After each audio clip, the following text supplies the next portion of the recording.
ଆଞ୍ଚଳିକ ପାଣିପାଗ ବିଭାଗରୁ ମିଳୁଥିବା ସୂଚନା ଅନୁସାରେ 27ରେ ଲଘୁଚାପ 7 ଦିନ ପ୍ରବଳ ବର୍ଷିବ। ଉତ୍ତର ଓ ଦକ୍ଷିଣ ଓଡ଼ିଶାରେ ଭାରୀ ବର୍ଷା ସମ୍ଭାବନା।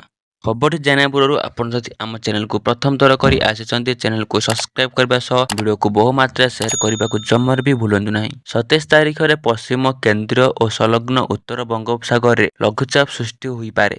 ଏହା ପ୍ରଭାବରେ ରାଜ୍ୟର ଭଲ ବର୍ଷା ହେବ। କିଛି ସ୍ଥାନରେ ଭାରୀ ବର୍ଷା ହୋଇପାରେ। ଉତ୍ତର ଓ ଦକ୍ଷିଣ ଓଡ଼ିଶାରେ ପ୍ରବଳ ବର୍ଷା ସମ୍ଭାବନା ଅଛି। ପାଣିପାଗ ବିଭାଗ ଏହାକୁ ନେଇ ସତର୍କ କରାଇଛି। ଲଘୁଚାପ ପ୍ରଭାବରେ ରାଜ୍ୟର ବିଭିନ୍ନ ସ୍ଥାନରେ ବର୍ଷା ହେବ ବୋଲି ଆଞ୍ଚଳିକ ପାଣିପାଗ କେନ୍ଦ୍ର ନିର୍ଦ୍ଦେଶିକା ମନୋରମା ମହାନ୍ତି କହିଛନ୍ତି। ତେବେ ବାତ୍ୟା ନେଇ ଆଇଏମଡି କୌଣସି ପୂର୍ବାନୁମାନ କରିନି, କିନ୍ତୁ ସୋସିଆଲ ମିଡିଆରେ ବାତ୍ୟା ହେବା ନେଇ ଅନେକ ଗୁଜବ ବୁଲୁଛି। ଏହାକୁ କେହି ବିଶ୍ୱାସ କରନ୍ତୁ ନାହିଁ ବୋଲି ସେ ଅପିଲ କରିଛନ୍ତି। ମୌସୁମୀ ପହଞ୍ଚିବାର କିଛି ସମୟ ଲାଗିବ।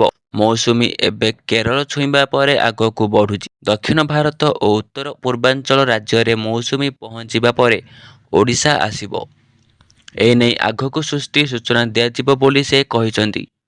ତେବେ ଆସନ୍ତୁ 3 ଦିନରେ ମୁମ୍ବାଇ, କର୍ଣ୍ଣାଟକ ଓ ଆନ୍ଧ୍ରପ୍ରଦେଶ କିଛି ସ୍ଥାନକୁ ମୌସୁମୀ ଅଗ୍ରସର ପାଇଁ ପାଗ ଅନୁକୂଳ ରହିଛି ବୋଲି ଭାରତୀୟ ପାଣିପାଗ ବିଭାଗ ଆଇଏମଡି ଆକଳନ କରିଛି। ସୋମବାର ଲଘୁଚାପ ପ୍ରଭାବରେ ବାଲେଶ୍ୱର, ଭଦ୍ରକ, ଯାଜପୁର, କେନ୍ଦ୍ରାପଡ଼ା, କଟକ, ଜଗତସିଂହପୁର, ସୁନ୍ଦରଗଡ଼, ଝାରସୁଗୁଡ଼ା, ବରଗଡ଼, ସମ୍ବଲପୁର, ଦେବଗଡ଼, ଅନୁଗୁଳ, ଢେଙ୍କାନାଳ, କେଉଁଝର, ମୟୂରଭଞ୍ଜ, ପୁରୀ, ଖୋର୍ଦ୍ଧା, ନୟାଗଡ଼, ଗଞ୍ଜାମ, ଗଜପତି, ସୋନପୁର, ବୌଦ୍ଧ, ନୂଆପଡ଼ା, ବଲାଙ୍ଗୀର, କଳାହାଣ୍ଡି, କନ୍ଧମାଳ, ନବରଙ୍ଗପୁର, ରାୟଗଡ଼ା, କୋରାପୁଟ ଓ ମାଲକାନଗିରିରେ ଘଡ଼ଘଡ଼ି ସହ ବର୍ଷା ହୋଇପାରେ।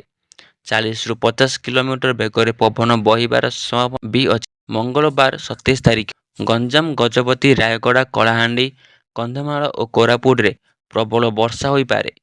ଏହିସବୁ ସ୍ଥାନକୁ ଛାଡ଼ି ନବରଙ୍ଗପୁର, ନୂଆପଡ଼ା, ବଲାଙ୍ଗୀର, ବୌଦ୍ଧ, ସୋନପୁର, ନୟାଗଡ଼, ଖୋର୍ଦ୍ଧା, ପୁରୀ, ଗଞ୍ଜାମ, ଗଜପତି, ରାୟଗଡ଼ା, କଳାହାଣ୍ଡି, କନ୍ଧମାଳ ଓ କୋରାପୁଟରେ ବର୍ଷା ଓ ଘଡ଼ଘଡ଼ି ସମ୍ଭାବନା ଅଛି। 40ରୁ 50 କିଲୋମିଟର ବେଗରେ ପବନ ବି ବହିବ।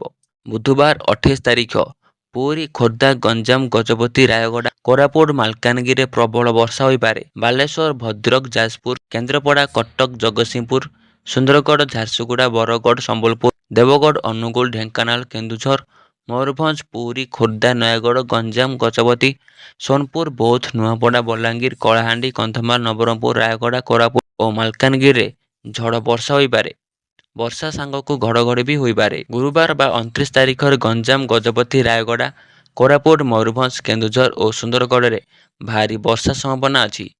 30, 31 ଓ 1 ତାରିଖରେ ଉତ୍ତର ଓଡ଼ିଶାର ବିଭିନ୍ନ ସ୍ଥାନରେ ଭାରୀ ବର୍ଷା ହୋଇପାରେ ବୋଲି ପାଣିପାଗ ବିଭାଗ ଆକଳନ କରିଛି। ଗତ 24 ଘଣ୍ଟାରେ କୋରାପୁଟ ଲମତାପୁରରେ 80.2 ମିଲିମିଟର ବର୍ଷା ହୋଇଛି।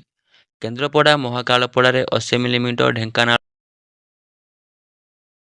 63, କଟକ ନରସିଂହପୁରରେ 60, ଜଗତସିଂହପୁର ତିର୍ତ୍ତୋଲରେ 58, କଟକ ନିଶ୍ଚିନ୍ତ କୋଇଲିରେ 57, ନବରଙ୍ଗପୁର ରାୟଘରରେ 52, ସୁନ୍ଦରଗଡ଼ ଗୁରୁଣ୍ଡିଆରେ 50, ବାଲେଶ୍ୱର ବାହାନଗାରେ 47 ଓ କୁଞ୍ଜଙ୍ଗରେ 50 ମିଲିମିଟର ବର୍ଷା ରେକର୍ଡ ହୋଇଛି। ରବିବାର ସକାଳୁ ସନ୍ଧ୍ୟା ଭିତରେ ପାରାଦୀପରେ ସର୍ବାଧିକ 35.4 ମିଲିମିଟର ବର୍ଷା ହୋଇଛି। ରାୟଗଡ଼ାରେ 31 ମିଲିମିଟର, ବାଲେଶ୍ୱରରେ 12.5 ଓ ଜଗତସିଂହପୁରରେ। ଏହିପରି ଲାଟେଷ୍ଟ ଖବର ଜାଣିବା ପାଇଁ ଆମ ଚ୍ୟାନେଲକୁ ଏବେ ହିଁ ସବସ୍କ୍ରାଇବ କରିବା ସହ ଭିଡ଼ିଓକୁ ବହୁ ମାତ୍ରାରେ ସେୟାର କରିବାକୁ ଜମାରୁ ବି ଭୁଲନ୍ତୁ ନାହିଁ।